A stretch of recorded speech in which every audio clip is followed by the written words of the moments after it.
I'm Professor Wallace, and I'm chairman of the MI. I want to welcome you all. One or two people who will be coming in a little bit late. And as I mentioned a moment ago, there are people online. They cannot ask questions. They can only watch us. So we should be on our best behavior. It's concerning. This is for me, a very special occasion because I've known Ambassador Maresca for a long time now. I've learned a lot about him. And I think, Jack is a consummate negotiator who's had a very unusual career. And to some extent, you're going to hear about that. Now, there's a little bit of bait and switch. This is not really a fancy, expensive book signing party. There are books outside, and Ambassador Maresca will sign them as you go out if you'd like. They're gratis. More to the point, I hope Jack will tell this story. This is a little book. It's almost a monograph. And it's really the third of three books. And I think the covers are all there. This is really the third of the, and it's the capstone, as Jack will explain. Unfortunately, it's difficult to get those other books, but they can be gotten. I just got the one with the white cover I just received from the law school, and they must have acquired it fairly recently. It's untouched, brand new. In any case, without further ado, the way we'll do this, I'm going to shut up in a moment. Avis Boland, Ambassador Boland is going to, I hope, say nice things about Jack. And then basically the floor is Jack's. And then at the end, if there's time, and I hope there will be for questions. And I think I would really want to leave it at that. So Avis. Thank you, Don. It's really a great privilege and a pleasure to introduce my former colleague and friend and former boss, and who's had a very distinguished career. He and I was very fortunate to serve under him in Paris when he was the deputy chief of mission. And I have to say, when he recruited me to be the deputy political counselor, which was a position he himself had a few years earlier, it was a very big boost to my career. He served mainly in European posts, and I think looking at the list of posts, he was head of the Office of Western Europe, and I followed him in that, and I followed him as deputy political counselor in Paris, and then as the DCM. But I think the main focus of today is the work that he did in on the Csce, the Conference on Security and Cooperation in Europe. I doubt there's anybody who knows more about the history of that organization than Jack and its subsequent evolution. The Csce, and he will, I'm sure, talk about this more than I will, but I really, with everything that's going on today in Ukraine, it's very, it seems very timely and very relevant, the history of the Csce. It was signed, it was the Helsinki Final Act. It was signed in 1975. It was something that the Russians had been pressing for many years that would finalize the borders in Europe as they then were, which is to say mainly two Germanys for all time. That was their hope. And the West finally agreed to this, but as Jack points out in his book, there was a loophole that said borders could be changed if it was done peacefully and by agreement. And that, of course, was the escape clause, the loophole through which the two Germanys eventually reunited. And the price that the West extracted for this was the so-called basket 3, which was the right to raise human rights violations or to raise questions about human rights in the forum. And this was a huge concession by the Soviets because they had resisted any discussion of human rights for years and years. And in fact, this CSCE, which was supposed to freeze everything as it was for all time, half the continent under Soviet domination, they proved to be profoundly subversive. And the discussion of human rights in CSCE was really turned into a very, very important aspect of that organization over time. And of course, the escape clause about changing borders peacefully was the mechanism by which the two Germanys got together. And I mean, Jack will have much more to say about this, and of course his book is about the final moment of the putting to rest the World War II, when a single Germany signed with all the other members of the conference who were those who had participated in World War II. And there was just a brief window between the time that Germany was reunited and the Soviet Union dissolved. And then the Soviet Union, who had been one of the original signatories, could no longer participate in that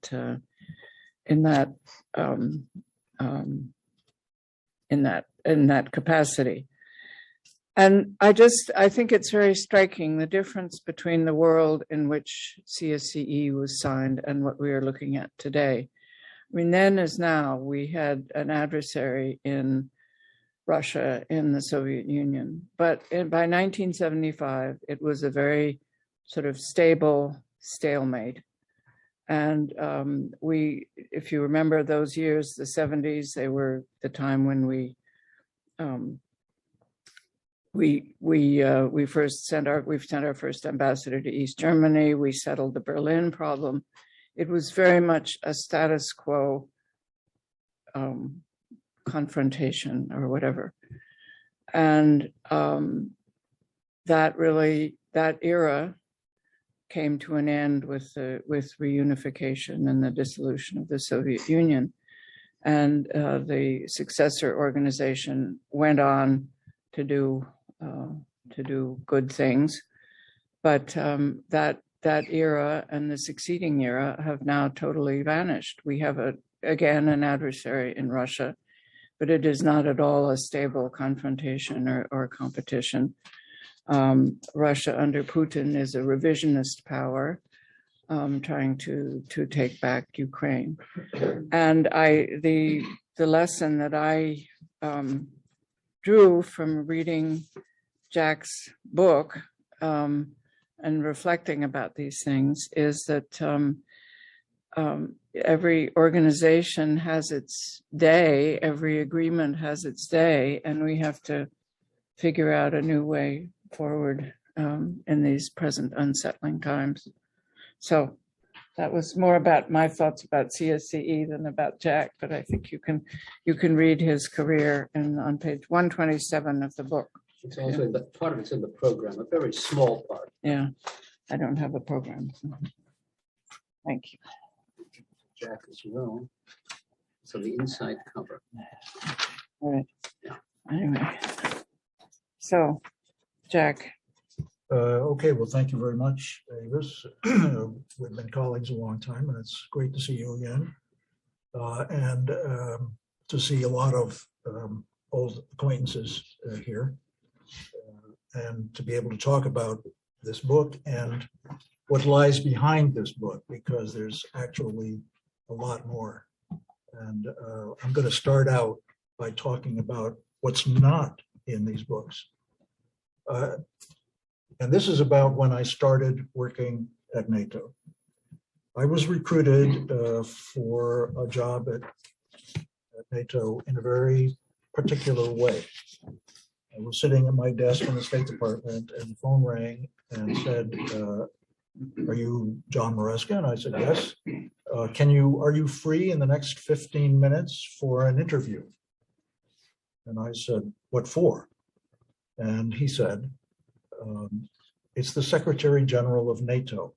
He's interviewing for a position in his office.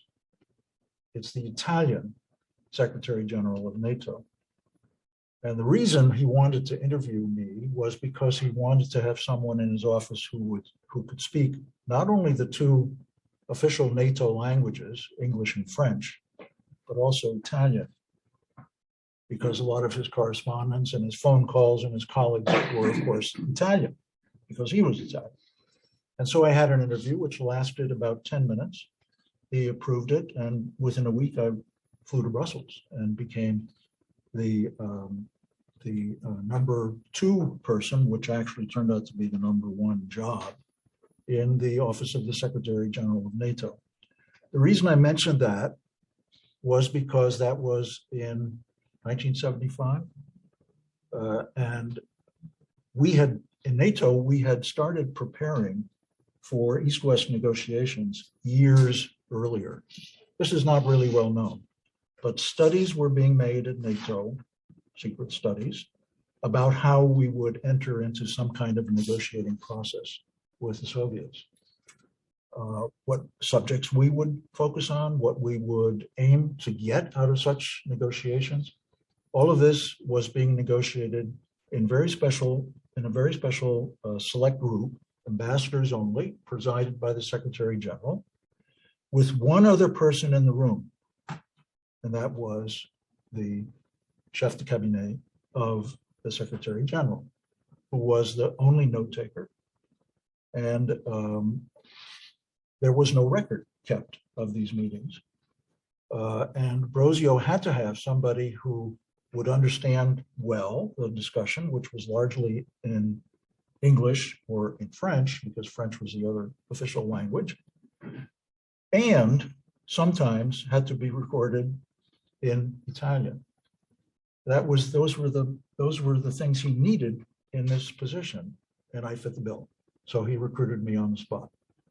And that was when NATO really started getting into the possibility of some kind of East-West negotiations, way before any negotiations actually transpired. At the end of that Secretary General's term of office, he was designated by NATO to be what they called the explorer. He was going to be sent to Moscow to open negotiations with the Soviet Union. That would have been Brosio himself, an Italian ex-Secretary General. And he set up an office in Brussels. He was replaced as Secretary General. His special office was preparing for these negotiations.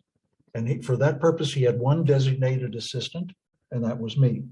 So for quite a while, I had 2 jobs. I was in that designated position for a negotiation which actually never took place.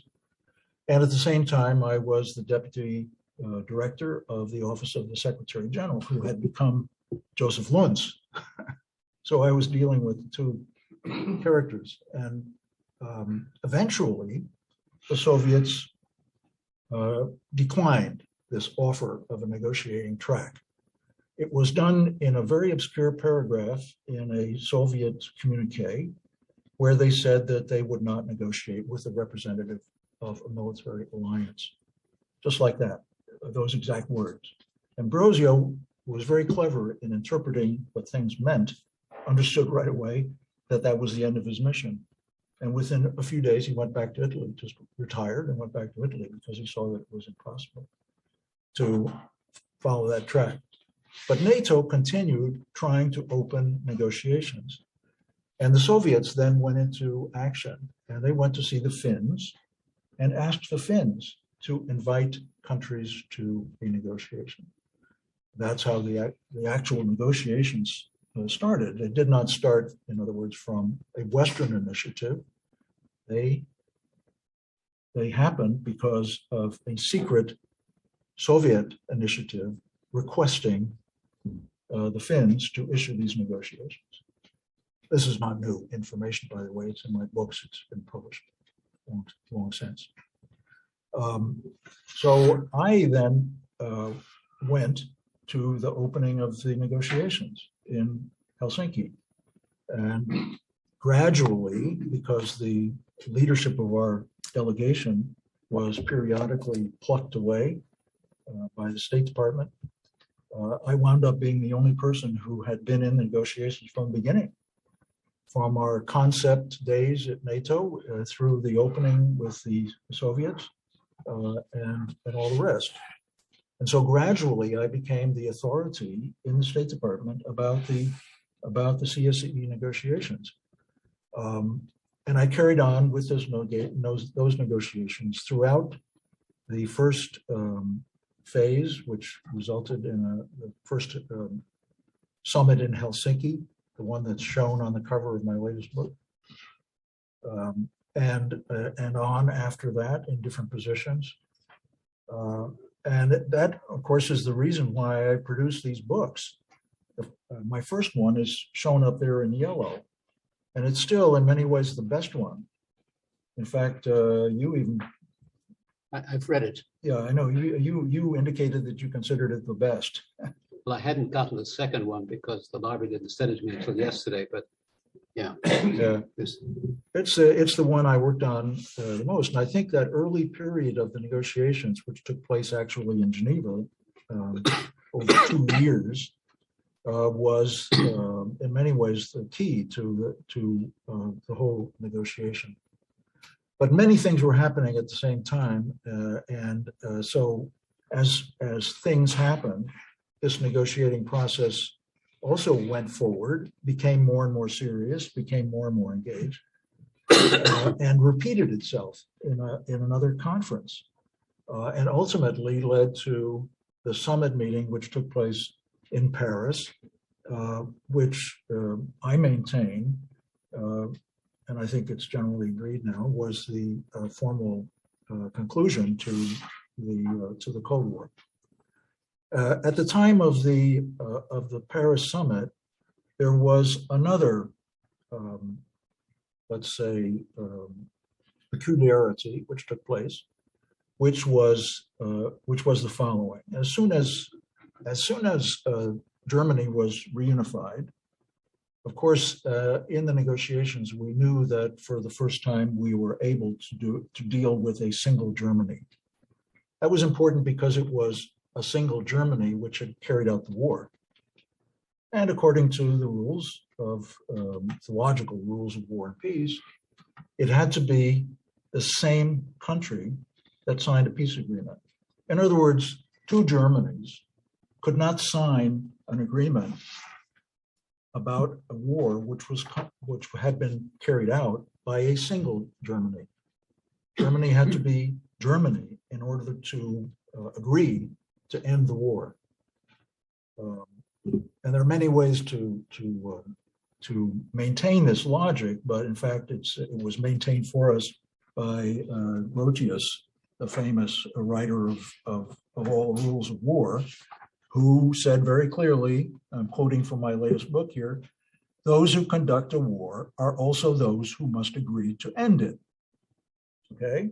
I mean, it seems pretty logical, but that is the logic.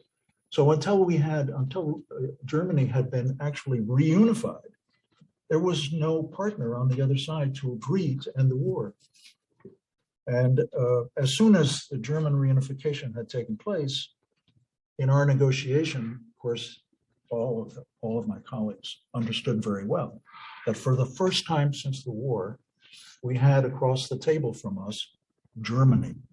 And so for the first time since the war, we were in a position to negotiate a peace agreement with Germany. And we set about to do that. And we did do that. We negotiated among ourselves in the back rooms of the palace in Vienna, a peace agreement. That's what this latest book is all about. But the strange thing is, and this I only realized over time, that it was never recognized as such. A friend of mine, after all of these files from that period had been declassified, scholars began writing books about the Second World War and the closing of the Second World War. And one was a professor who I knew quite well and had interviewed me several times. And I knew he was preparing a book on this. And he sent me his book, complimentary copy of his book. And I read through it. And I thought to myself, there's something missing here. And I realized what it was. So I wrote him and I said, your book is excellent, but you haven't even noted the fact that there was an agreement to end the war.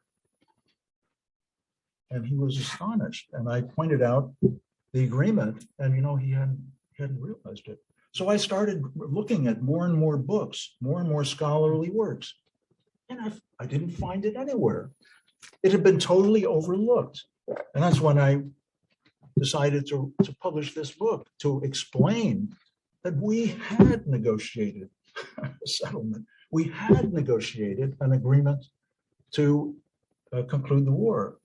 It's called the Joint Declaration of 22 States. It's signed by the heads of state of all the countries that participated in the Second World War in Europe. And it says very clearly that the war is over. And yet it has been overlooked. After this one book, I started looking at a lot of books to see if somebody else had picked this up. And so far, I haven't found any. So I came to the conclusion that if this was to be recorded in some fashion, I would have to do it. And that's why I published this. And I recommend anybody who's interested in this broad subject, take a look at this book, because I think it explains this anomaly of history, that there somehow was no agreement to end the Second World War in Europe. There was one. It was negotiated. It was signed at the highest level. That was its purpose. And if you read it, it's clear that that was its intent. So that's why I published this thing. It's I think the last book I will write on this subject. It's the third one of the negotiating process. Now, a lot of people have pointed out to me that there's a lot of material also in Helsinki Revisited, which I think is the case. That's my second book, the one in white. And so anybody who's interested in this subject would do well to look at that one too, because it's much denser. It covers a lot more subjects, the wide range of subjects that are covered by these so-called Helsinki negotiations. And so I recommend that one as well. And I'll stop there, but if anybody is interested in more details of some of this, I'd be happy to go into them. Well, why don't I abuse the position of being the moderator to ask you a question, Jack? By the way, I would really, there are no assignments here, but suggestions.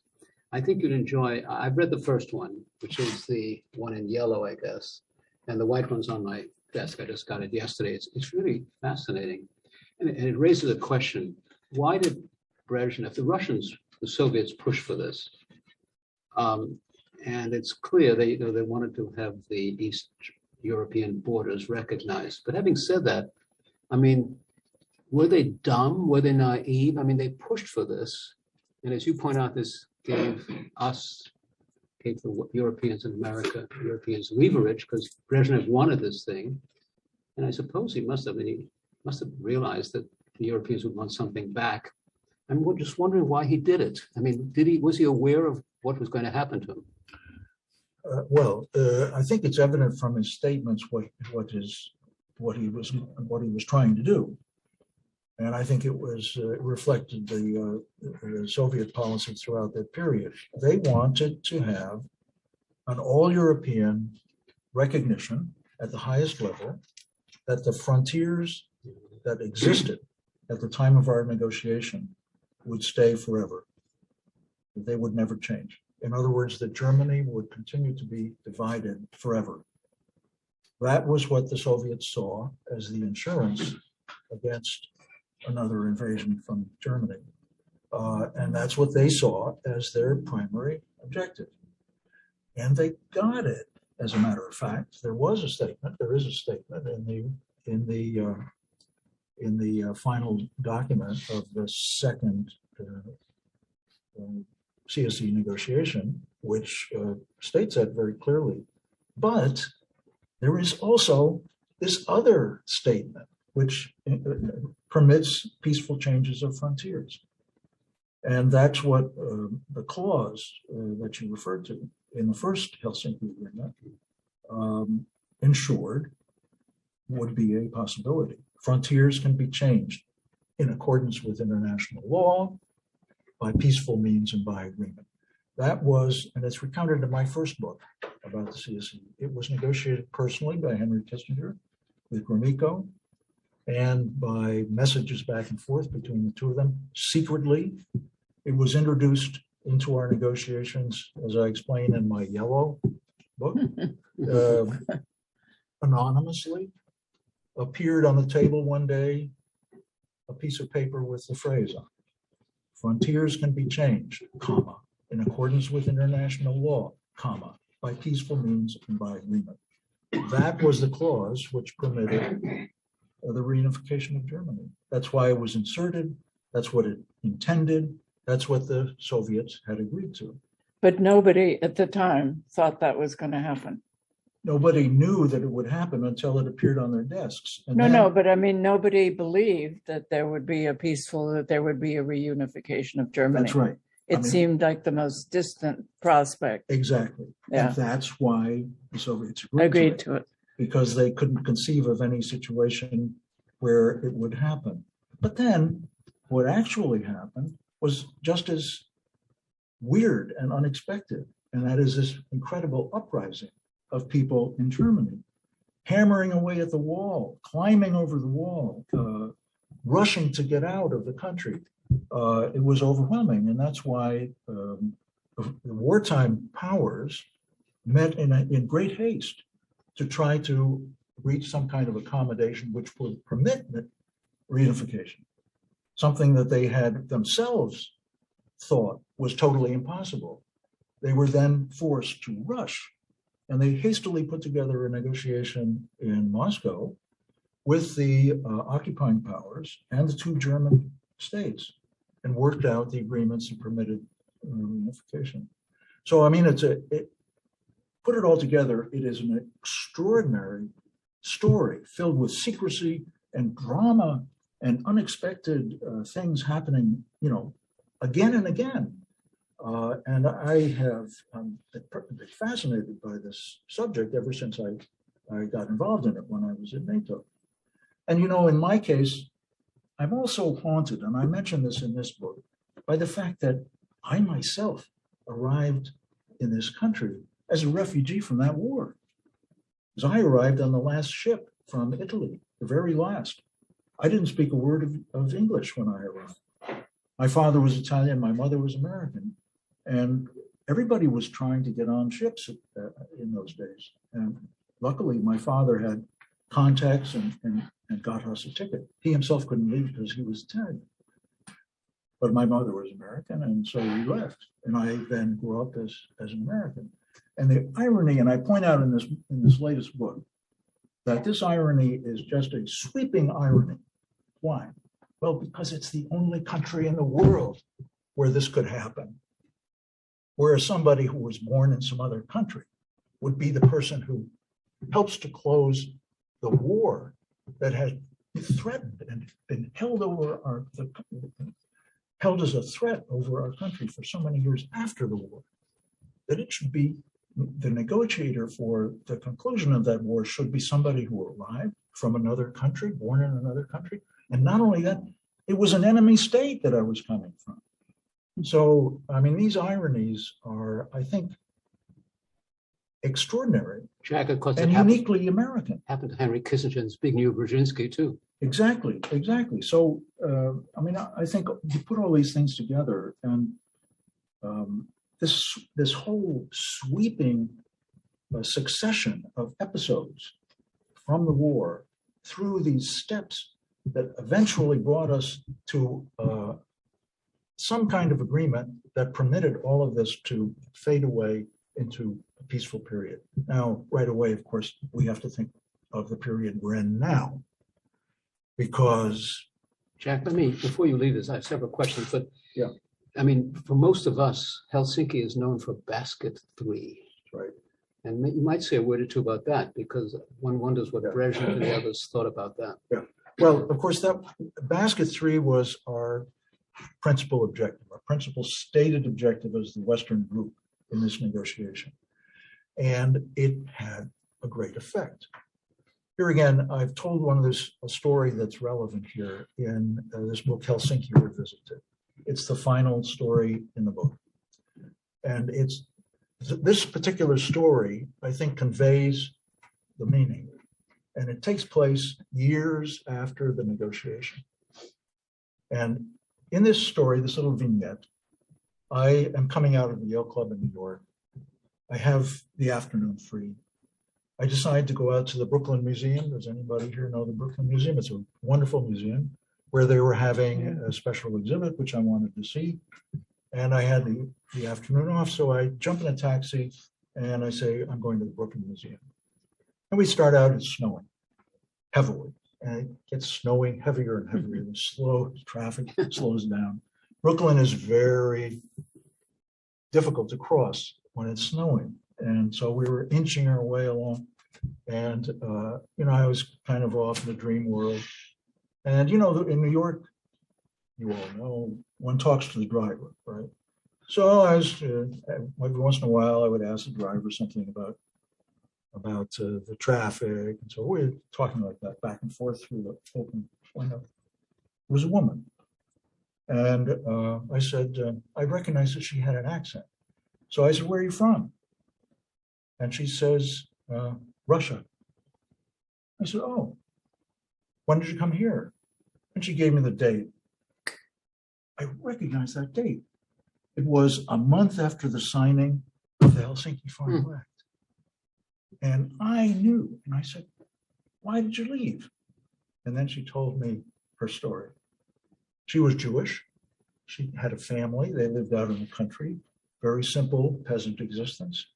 They had applied for emigration years before, 6 years or so. Nothing ever happened. They didn't get a response, nothing happened. They would apply again year after year, but they never were able to leave.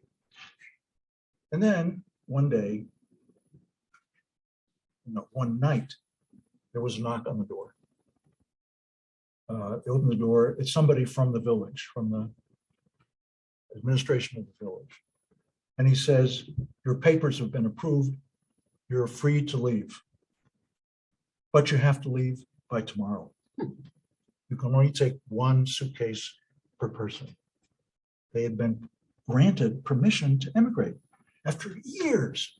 I mean, everybody who follows the story of Jewish people in the Soviet Union knows this history.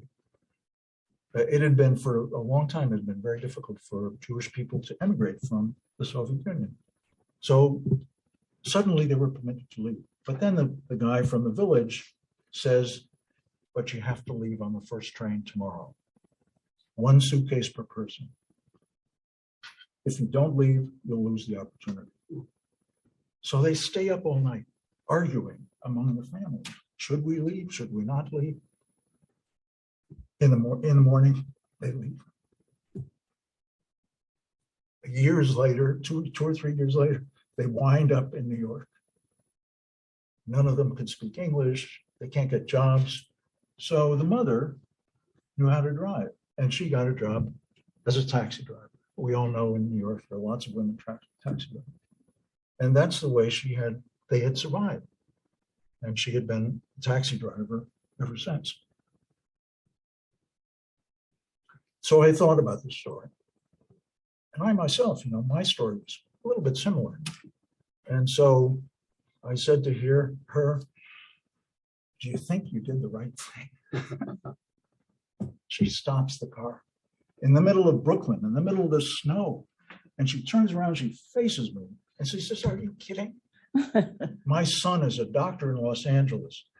My daughter is a public relations person in Philadelphia. My other son is a lawyer here in New York. It changed our lives. That lawyer bit is the dark spot. Jack, Yeah. let me ask you something else, because I've got to know Jack well, and he is an extraordinarily high-powered character, but he seems to be very reserved. Tell us a bit about what happened. You mentioned the Princeton speech to me. Tell us about that, and know how it led to something you then did. Well, and then we're skipping forward now a number of years,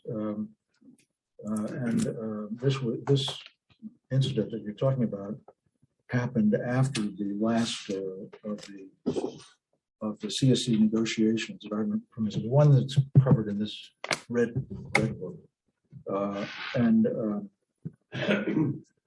what happened was we had negotiated all of these things, and at a certain point, I was still in Vienna where the negotiations were taking place. For some reason, the Secretary of State was a graduate of Princeton University, Baker, and he gave a speech at Princeton. It was called his Princeton speech. He was an alumnus of Princeton University. And in it, he had this phrase which said, "We will send our ambassador to the CSCE to the newly independent states," because the Soviet Union has just broken up, "to establish relations and discuss what our relationship should be as directly related to them as independent countries." And so I said, "Who's he talking about there?" to my colleague in Washington on the phone. And my colleague said, "Well, he's talking about you." And he said, "I don't know anything about this. What is this?" And he said, "Oh, he has in mind that you go on this mission." And so I started preparing for this new mission, and I was sent to my stated mission. My specific mission was to go to each of the newly independent states after the breakup of the Soviet Union to symbolically open direct U.S. relations with them as an independent country. And as everybody knows, there were many states. The Soviet Union was made up of it's a union of states. That's the theology. And they were quite different, actually, and the history was quite different. And so I started preparing for this mission. I was to go there and open relations. We didn't have embassies yet in these places. And even, we didn't even have consulates. We still had just one embassy, which is in Moscow, and so forth. So I started preparing for this mission.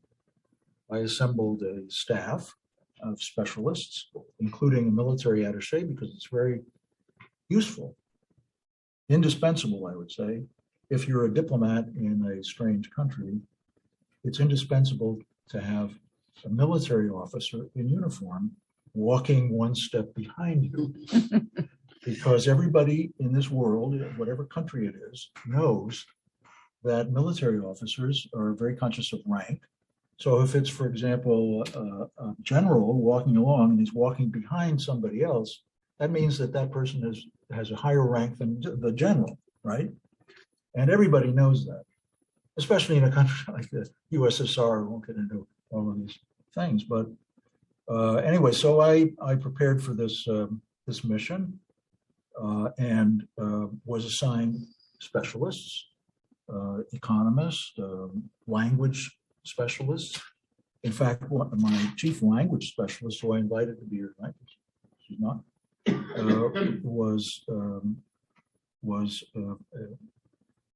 sorry, Ambassador Jovanovic, who was in her first assignment at the embassy in Moscow. She's a virtually native speaking Russian speaker.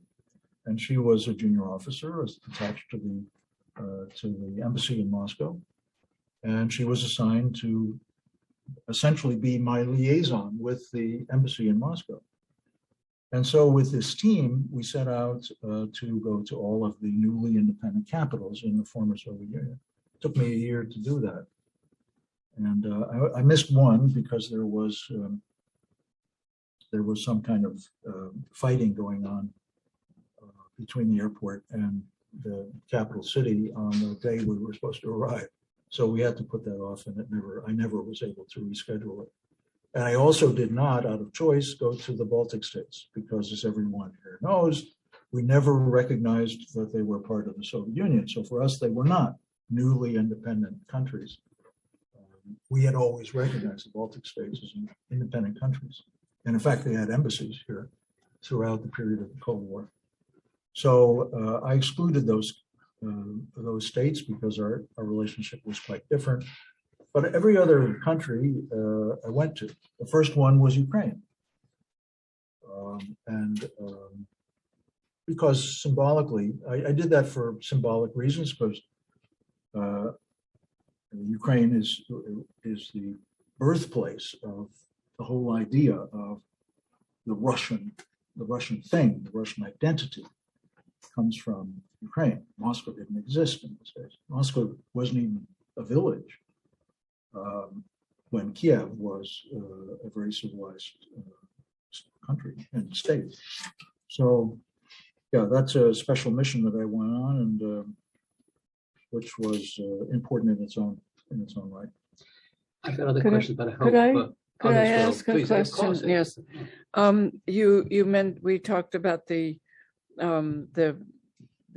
loophole in the borders issue, and it was how it was allowed to be peaceful. What impact do you think? And then you talked about the Germans uprising. Of course, this followed the Hungarians and the Czechs and everybody trying to leave en masse. And what impact do you think the basket 3 issues, the possibility of it really expanded the dialogue between the countries of Eastern Europe and Western Europe especially? And as I remember, the Europeans were the ones who pushed for it, and Kissinger was not so keen, but that's a side issue. But I mean, do you think that there was a link between basket 3 and this possibility of expanded dialogue and civil rights and immigration and what happened in 1989 in Eastern Europe, culminating in Germany? Well, the easiest way to answer it, and I think the most colorful way, is with a vignette. And here it is. When I arrived as ambassador for these negotiations in Vienna, because it was a kind of third, fourth stage, but it was the beginning of the summer when I arrived in Vienna, and every day I would drive to my office, and my office happened to be situated in a place where I had to drive by the West German embassy in order to get to my office. So we would drive by, and there's no problem most of the time. But then at a certain point during the summer, I noticed that there was a long line of people waiting at the entrance to the German embassy. I didn't think much about it, but the next day the line was even longer. And I wondered what's going on there. And what was going on was this. There had been a change in the practice of the Hungarian administration, which issued exit visas for people coming from other countries, exiting from Hungary. And overnight, without really an explanation, they had changed an important policy of theirs. They had always refused exit visas for requests for people from East Germany. And all of a sudden, for no apparent reason, with no announcement, they changed their policy and started granting exit visas to citizens of East Germany. And of course, word spread. And in the summer, especially, Germans of all nationalities or wherever they came from were going around in cars on vacation. And word spread, they learned about this, and they were all heading in their little Brabant cars to Hungary to apply for exit visas. And as soon as they had their exit visas, they crossed the border into Austria. It's a short drive. And as soon as they got into Austria, they went as fast as they could to the West German embassy consulate in Vienna. The German law, the West German law, was very wide open. Any person who is German is legally able to receive, they're legally able to receive a visa to enter West Germany. German, they come in. So once these Germans from East Germany got to the embassy, they could get a visa immediately to enter West Germany. And word spread. And before you knew it, there was a line all the way down the street. of these East Germans who had gotten their exit visas from Hungary and arrived in Vienna, applied for their visas. And another feature of West German law was that anybody who was a German is eligible for German citizenship. That's still the case today. There are Germans, ethnic Germans, who had peopled villages out in Siberia, for example. They were German. They spoke German. And under West German law, they were eligible to get a passport. And that's what happened to all of these Germans. And it was just a huge wave. And that was the finger in the dike moment. Jack, you think that Basket 3, which of course focused on freedom of travel, was part of the explanation for sort of changing the mentality, say, of the Hungarians and others? Well, I think almost certainly that was what lay behind the change in the practice of the Hungarian authorities on granting these exit visas. Otherwise, there isn't really any logical explanation for it, and they just changed their practice like that one day to the next. Jonathan, and then Ambassador Walker. Jack, you talked about the reunification of Germany and what was involved in that and the Soviet play with respect to that. Did the question of NATO membership ever come up? Yes. Yes, it was a pending question all along, because throughout this period where things were changing and adjustments were being made, there was always the hovering question about East Germany. If somehow the two Germanys were reunited, would East Germany have the same status as West Germany? Would that upset the balance of forces in Europe? And all of those issues were discussed ad infinitum at NATO here in Washington, and there was lots of speculation on what might happen. But what did happen, I think, was unexpected, and it was both in this kind of thing that I described, with people getting visas through Hungary, but also in the actions around Berlin. You remember those scenes of people climbing up on the walls, tearing the walls apart, scribbling inscriptions on the walls. All of that was in the nature of popular uprising. And I think these Germans just didn't know how to deal with it. It came up suddenly. They didn't really know how to deal with it.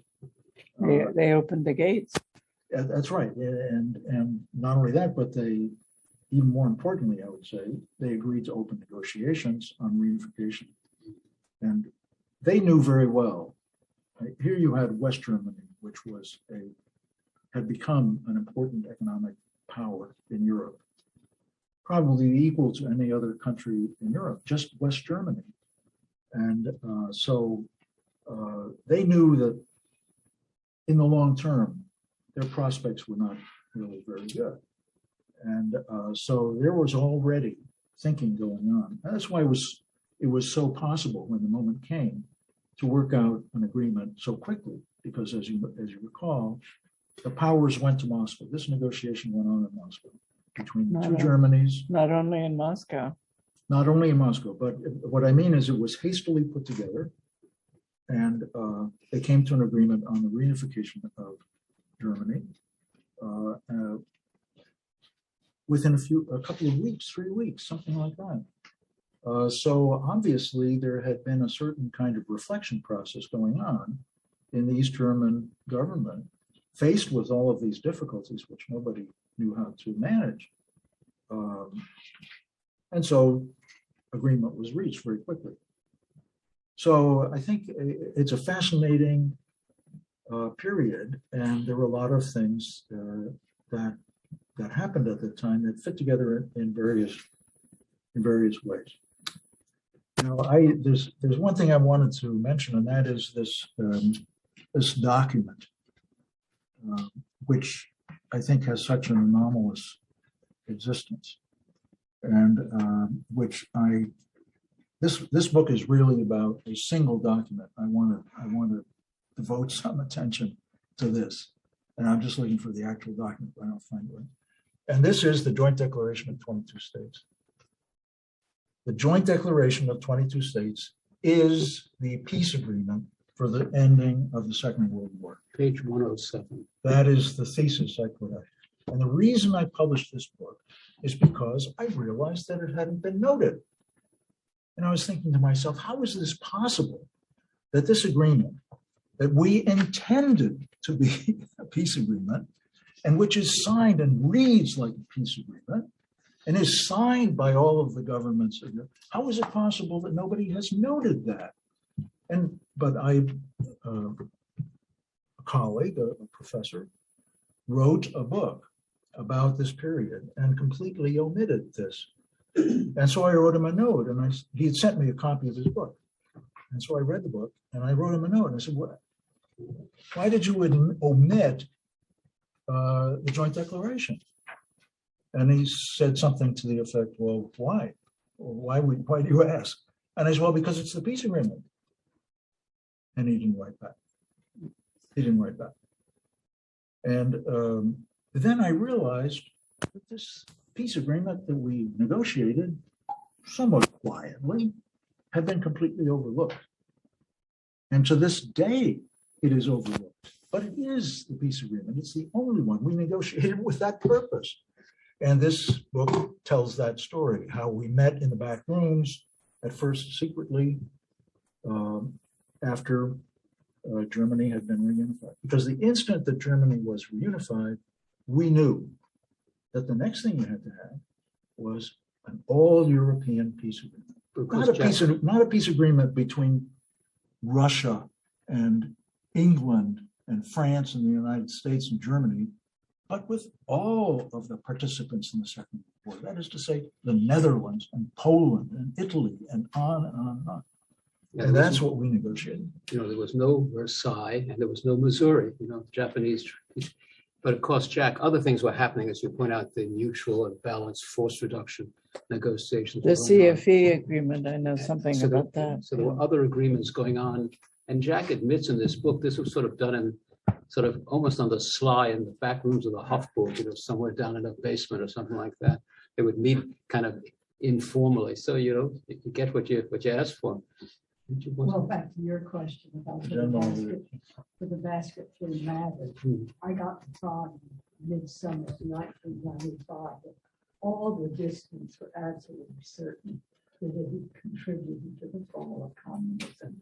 I never quite saw the logic of that, but they believed it. MBFR was a kind of child, as you see. No, not to begin with. Oh, right. Ambassador Not Walker. to begin with. Well, Let's have you ask that. Say that again. Russell doesn't get recorded, but you do. the Soviets, as Jack said, wanted an all-European security conference to ratify and solidify the borders. Washington wanted an arms control negotiation, not to conclude an arms control agreement so much as to beat back the Mansfield Amendment. Does anybody remember the Mansfield Amendment? Yes, It I would have certainly required do. a 50% unilateral reduction of American forces in Germany. And Kissinger quite rightly wanted to be able to say, no, don't undercut our negotiators. We're going to negotiate a bilateral agreement between NATO and the Warsaw Pact. He assured the British Prime Minister of the day that it would take at least 10 years and maybe never happen. Don't worry about it, but what we want is the negotiations. Doesn't really matter if they ever conclude anything. These two things got linked because the Soviets wouldn't agree to start the arms control negotiations until they got this agreement on what they thought was going to be an agreement on borders. Kissinger wanted the arms control negotiations. Kissinger didn't care about Basket 3, as Ava said. He wasn't that interested in, but the European Union, what was then European Community, or one of its earlier names, in effect ganged up on us and wouldn't conclude things until there was some serious agreement to human rights, hence basket free. So it was a very strange and effective. And there was a chapter 2 to this. Yes, the which economic cooperation. the MBFR negotiations went on, as Kissinger had predicted, for 10 years with no result. Very And then- successful. We got exactly very what we wanted successful. out of it. Yes, and the Europeans all sent their best diplomats there to make sure that we did not reach an agreement, because we had a very eager negotiator, Jacques, if you remember. And but then at a certain point, and I can't remember what triggered this, but the French, who were not part of the MBFR negotiations, said they would join it, but only if it became a new negotiation under the auspices of Csce. Now, this was something that was really dancing, angels dancing on the head of a pin. The amount of blood that and the sentiments ran very high in the State Department and in the French Foreign Ministry. And anyway, I think it was your predecessor who finally negotiated, Warren, who negotiated the agreement. And the negotiations went on much as before. I mean, it was, and we finally Except we got an agreement under Gorbachev. The world had changed. The Gorbachev. world. Listening to these former ambassadors, I've always thought that we'd be a much better country if we all studied Greek and Latin. But I've now concluded we'd be an even better country if we were educated on the history of negotiations. What most people know is from the headlines. I'm a law professor, David Stewart, a lawyer in the State Department, and we know something about the legal aspect of agreements. In fact, Dave and I give a course on it. But we know nothing, zero, about this reality of people sitting and negotiating, and you get a sense of the power of the Europeans in the United States. And it's the reality. That is the real world. It's totally unknown to anybody. I'm sorry to say, unless you read books like this.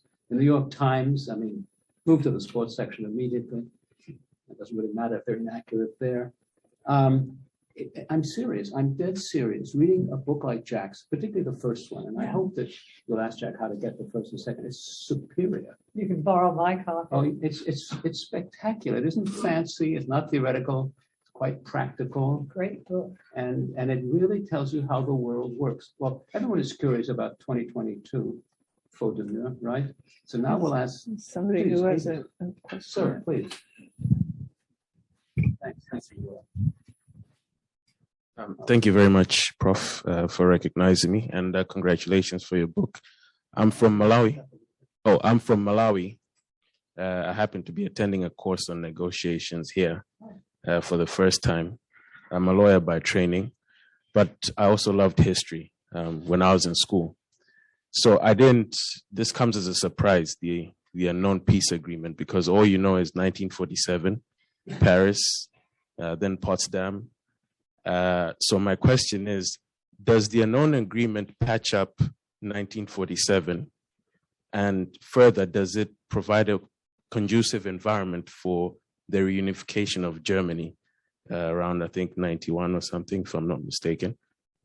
That's what I'd want to know. Well, the series of negotiations that I'm talking about actually produced a series of agreements. But the agreements had different objectives, and some of them were kind of nuanced, and they're also layered along through the years. And there are many agreements going on at the same time. So it's a bit difficult for somebody coming into it to see which agreements are the key agreements, which agreements are copies, which agreements add something new. And it is a complicated pattern of agreements on different subjects. So legitimately, it's hard to find one's way through it. There's also a question of participation and level of agreement.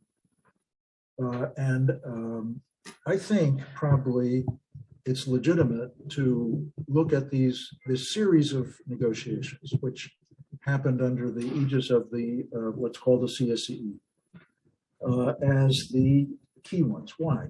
Well, because first of all, it included all of the states, that is to say, all of the alliance members and all of the neutrals, big countries, small countries, the Vatican, everybody. And so it carries more of legitimacy. And then we also, I think, got further in terms of the language than had been done prior to that. And there is a point in negotiating language where you cross the line into something which is materially committing the governments to a certain course of action.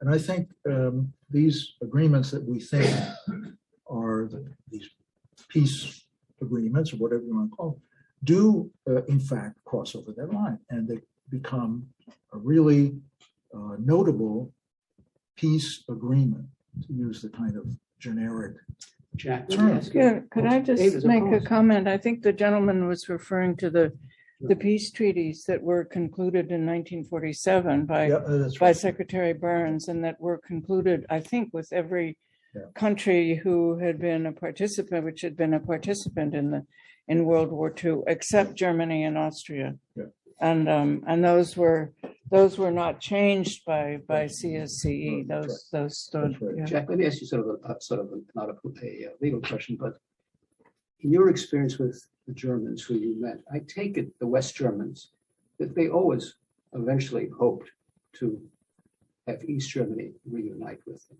Of course. They were always looking for openings to be ultimately reunited. Yeah. And this language that Ambassador Maresca mentions, which allowed the peaceful by agreement alteration of borders, was clearly there for the day when it could be taken advantage of. Yeah. And it was for Germany that it was put in there.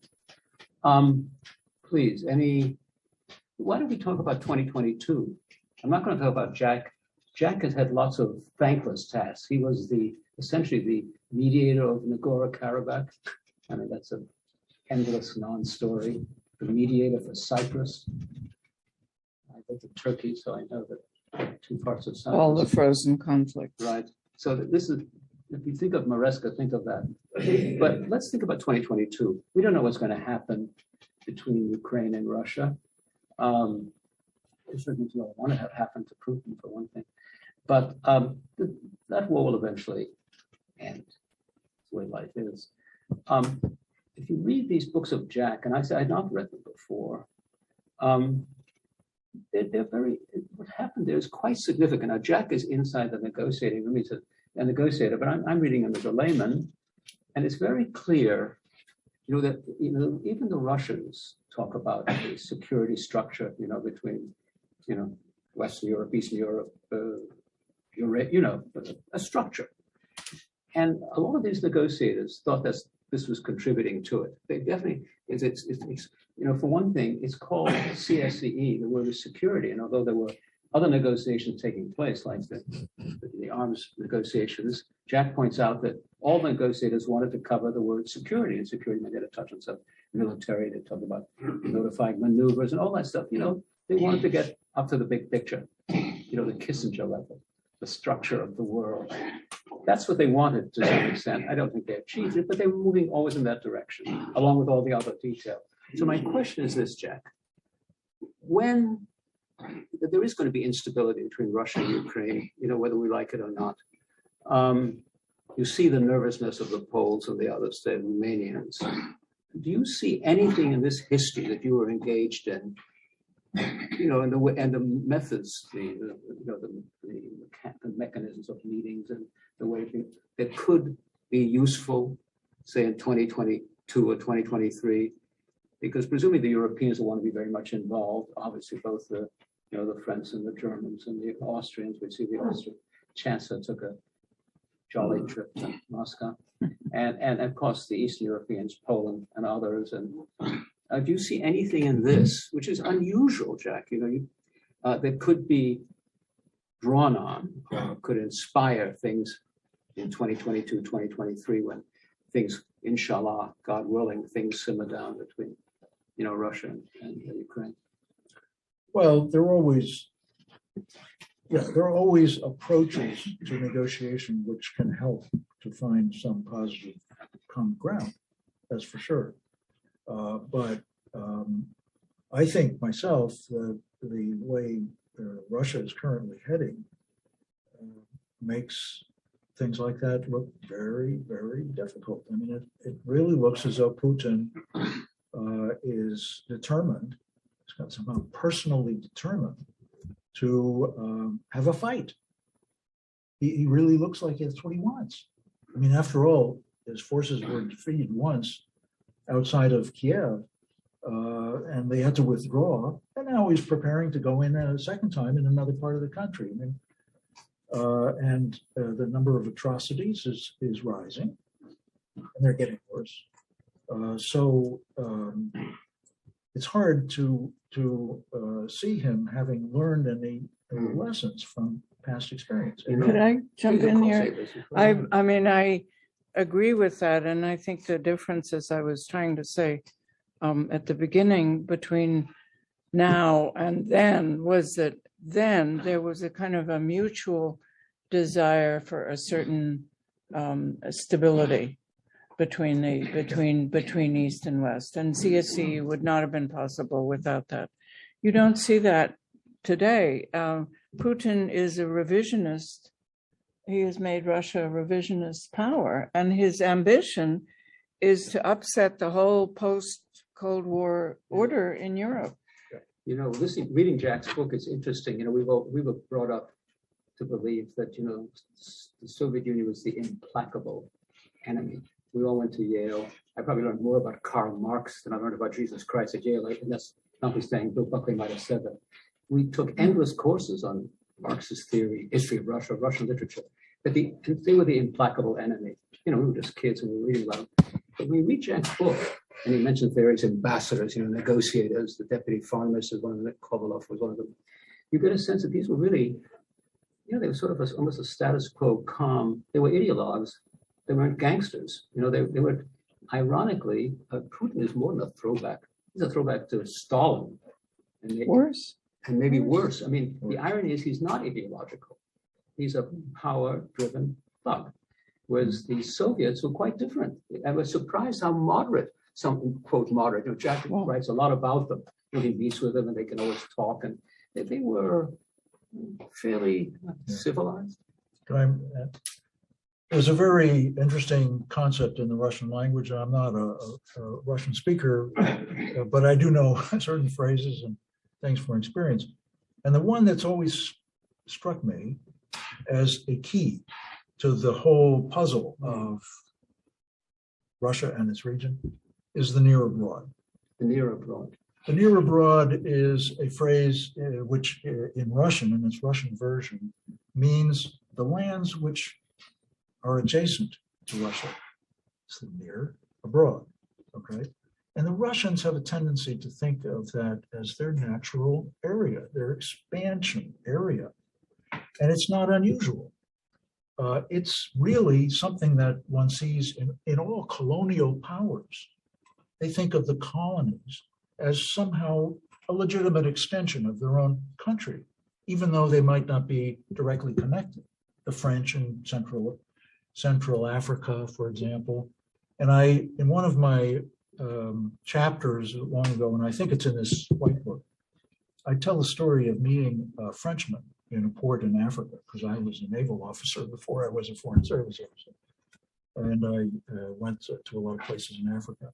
And there I met a Frenchman who told me about the exodus of the French after the independence of these colonies in Africa. And I realized that there was some element of a common element between the experience of the French, but in these distant colonies, and the experience of the Russians in their near abroad. Their colonies were simply adjacent, okay? And therefore it was a lot easier for common people to emigrate across these borders into these new regions. My maid in Baku, because I lived there for 2 years, my maid was Russian. in Baku. So she was serving as a maid. I was a foreigner, but she also had, she was a maid, she was a cleaning lady, basically came twice a week. And then the other day she went to the homes of wealthy Azerbaijanis. But the notion that a Russian lady should be serving as a maid for somebody else was, to my mind, the essence of the nearer blood psychology. The common level person going abroad looking for a job. And this was true, and I think it's true with respect to colonies in every situation, and sometimes they're adjacent. You could say that Latin America is our near abroad. Yeah, We've exactly. not tolerated any interference. exactly, yeah. Because the Mexicans say, why is God so far away and America so near? But that's another question. Right, well, that's exactly right. Gentlemen, ladies, we have a few more minutes and then Jack's going to go out and sign books for you. Maybe I think, oh, please, Randy. I have a question sort of related. Sorry. My question is sort of related to this last discussion. In your experience negotiating with Russian Soviets over the years, do you see any patterns that and approaches to negotiations that Russians have in common? And does that give you any possible optimism about a way out if Putin is pushed aside in one way or another? To tell you the truth, I've been thinking about that myself. And I would be lying if I said I find any easy solutions. I don't see any easy solutions in the current situation. And why Putin has taken this, let's say, or I'm oversimplifying here, but let's say a hard line, just to put a little label on it. Why he has turned in this direction, I think, is one of the great enigmas of our time, and people are speculating it on this in newspapers and everything. There's no easy answer. I mean, some people think he's sick. I think he's sick, but I kind of always thought he was sick in some way. And at the same time, he's, as strange as a fox. He's a really a clever, devious guy. And so much of what is happening may indeed be conscious as a way of kind of stirring things up. Jack, if, pick up on following Randy, if Putin were pushed to one side, I guess the question is the Russian way of, quote, negotiating, of dealing with people, suggest a way for the future? In other words, if the Russian establishment remained, by that I mean the foreign ministry, in the military, we'll put the FSB to one side, would they, and given the fact that Putin is not unique in his view of Russia and the world, and there was Genghis Khan and Napoleon and Hitler, the Russians got a thing. You don't have to be Putin to have those. But you think there is within the mentality of the professionally trained Russians who we would be sitting down with if Putin were gone, a way to, to work things out? That's what Randy's asking. I answered somewhat obliquely. Yeah. I think there is a genuine feeling among the Russians at every level, at every level of intelligence, at every level of profession, to think of the near abroad as somehow theirs. That's the meaning of the term. I got you. And at some level, maybe not 100%, but some tendency to think that way. And I compare it. I hope there aren't any people here who will be offended by this. But let's hear what you had to say. I think other colonial powers have had similar tendencies. Let's face it. The Spanish, the French, the Americans, the Philippines. Hey, the British over Brexit. The British, they want to restore their nostalgia. So we shouldn't think that it is unique to one nationality, but I think it is particularly pronounced and very tough in the case of the Russians. It's a toughness, which perhaps doesn't exist as strongly somewhere else, and it is adjacent, which is different from something that is overseas. As for example, the French and their colonies in Africa, or the Spanish in Latin America, or wherever you want to think of it. Not too different from the French in Algeria. No, exactly. And Yeah. there are a lot of similarities Where there was beyond set- that where there was about settlers. how the whole thing evolved. So, But I mean, I think you're right, Jack, that most Russians feel that they have a right to friendly neighbors, and this is something that the American government has recognized over the years. That doesn't mean that yes, there is such deep resentment and anti-Western feeling that is kind of roiling around in Putin's mind, that this natural desire to have friendly relations with your neighbors, or to have neighbors who are respectful of your interests. I mean, that would be a civilized way of what they want. He's befriending the Ukrainians and the other unusual. Yeah. Well, that So, I mean, I think most Russians would not see the war that's currently being fought in Ukraine as necessarily a legitimate way of enforcing that thing. And I think also I would add to that, I think there's, and I'm sure you've run into this in your jaunts around Nagorno-Karabakh and so on, but I think there's a deep, deep resentment among all Russians about the way they were treated in the post-Cold War period. And one can argue about whether we would have done better to do things one way or another. I think we certainly tried to find a way of involving the Russians, but I mean, the fact is we never were going to let them into NATO. They're just too big. And I think that's really sort of, if you see this as a spectrum, then Putin's sitting there in his pandemic bubble where he never sees anybody, and he's been brooding on these things for 2 years. That's my theory. But I would even add to that, because I think there's a very special feature, a very special application of that general thesis, and that's with regard to Ukraine. Yeah. Because Ukraine historically is where Russia came from. The Kievan Rus was there before Moscow even existed. In fact, like 100 years before Moscow even existed as a village. And so, in a way, it was from Ukraine that there were colonists going into what's now Russia, not the other way around. And the Russians are kind of faking it in terms of the way they see it and the way they describe it. I think one thing, Jack and I go to Belgrade quite a lot, and the Serbians have the same view. The great battle they won, I think, is in Kosovo, but it was 1381. And of course, the other thing is we're Americans, so many of us have left the past behind us and look to the future. Europeans never forget.